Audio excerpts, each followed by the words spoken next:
This word is abracadabra.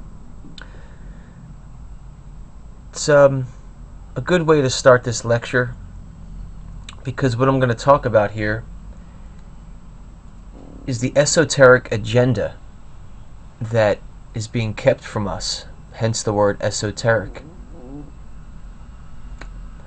It's the occult agenda of the New World Order,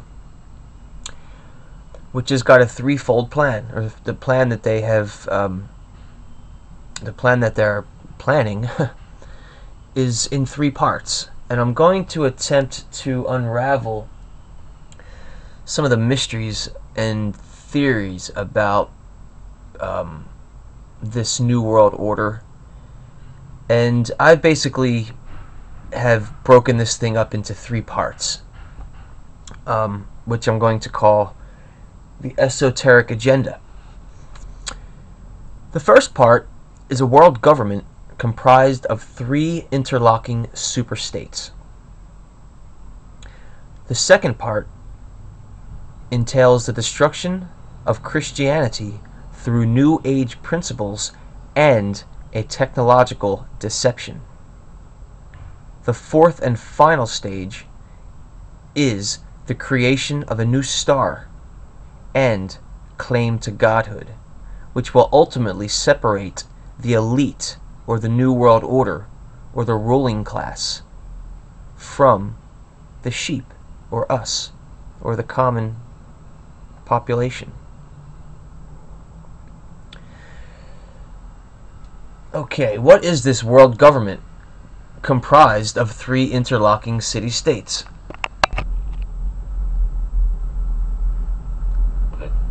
In 2005, an arrangement between Canada, Mexico, and the United States was made.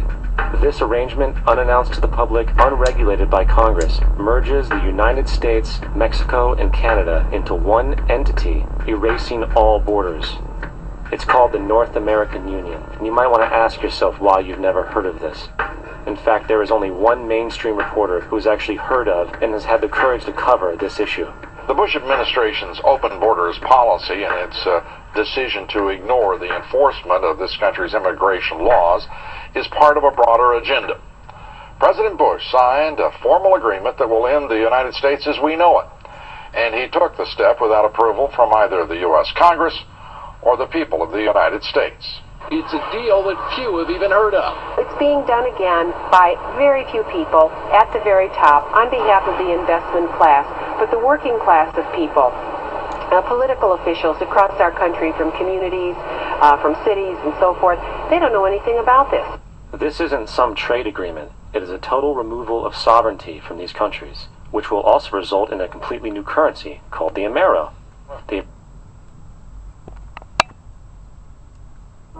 We have before us the opportunity to forge for ourselves and for future generations a new world order, a world where the rule of law, not the law of the jungle, governs the conduct of nations. When we are successful, and we will be, we have a real chance at this new world order, an order in which a credible United Nations can use its peacekeeping role to fulfill the promise and vision of the UN's founders. What is at stake is more than one small country. Look at the date. It is a big idea.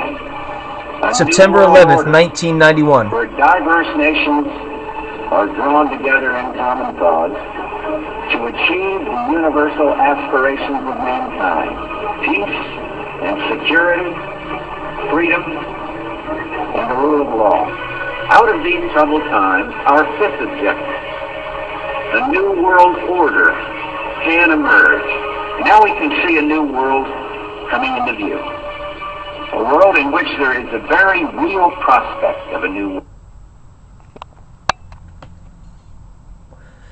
These three interlocking city-states that are going to form this New World government are the already established European Union, the coming American Union, and the soon to be spoken about and start to be formed, which will start to be formed, the Asian Union.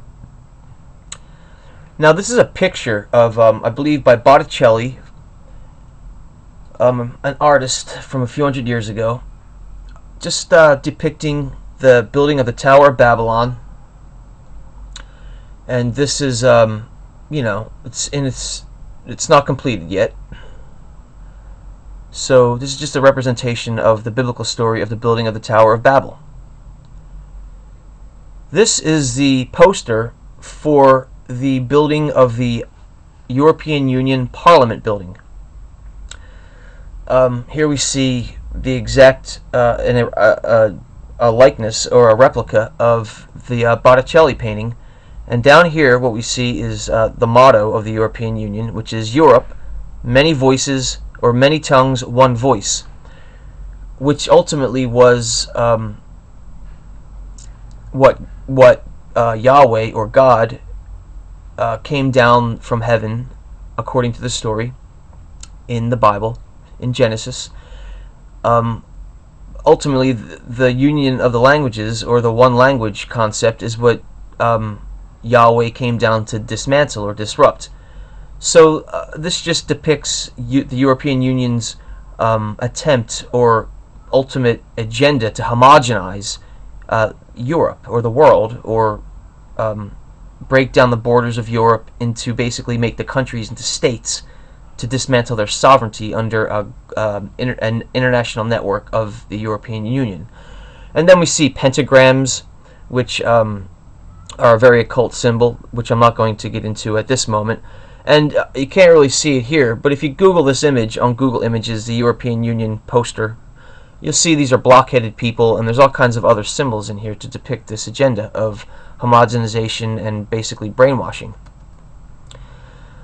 Now this is the actual EU Parliament building, which is an image of what we just saw, with the half-assembled pieces here, the look, or the designer kind of look of not being completed or being demolished, whichever way you want to look at it. And then, so this is a replica of the Botticelli painting, which is a replica of the poster, which is what ultimately the architects and designers wanted the building to look like.